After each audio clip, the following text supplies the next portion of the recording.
Have you ever thought, God will forgive me anyways, so what's the big deal? Or maybe you've heard someone say, His grace covers it all. Well, today I want to unpack what is grace, and is it a license to sin? Well, I'm Pastor Isaac Portillo of I Am Church. Let's get into it.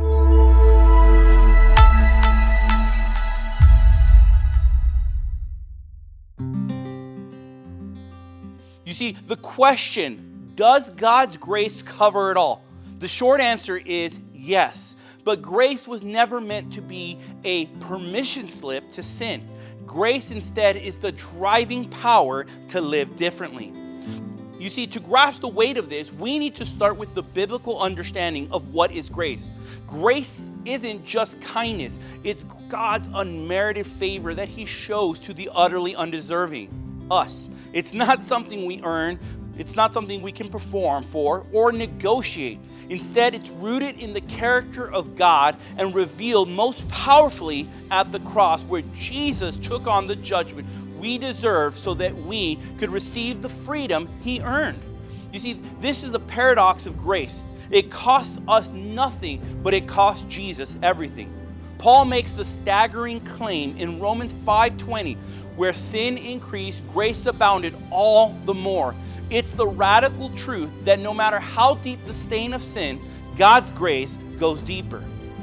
But Paul doesn't leave room for misunderstanding. Just a few verses later in Romans chapter 6, verses 1-2, he anticipates man's natural question to grace. And he says, "What shall we say then? Are we to continue in sin that grace may abound?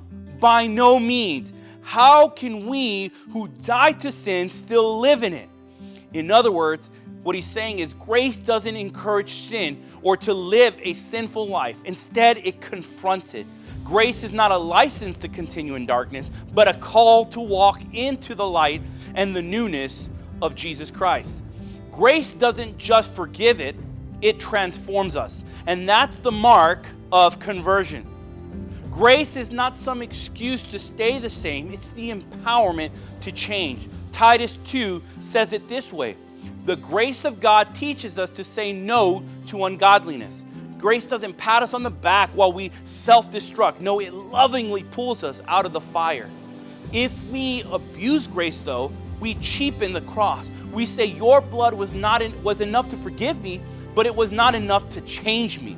But that's not what Jesus died for. He died to set us free, not just from guilt, but from the grip of sin. That's why grace is so beautiful. It meets you in your worst moment, but it refuses to leave you there. So today, don't treat grace like a back door out of conviction. Instead, let it be the front door into transformation. Not because you're trying to earn something, but because His love has already given you everything and inspires change. Because that's what real grace is, and that's what grace does. As always, if you need a place to worship or need someone to talk to, you can join us here at I Am at 10 a.m. on Sundays. If this encouraged you, like, share, comment, and subscribe for more faith-based content. We love you. God bless. We'll see you soon.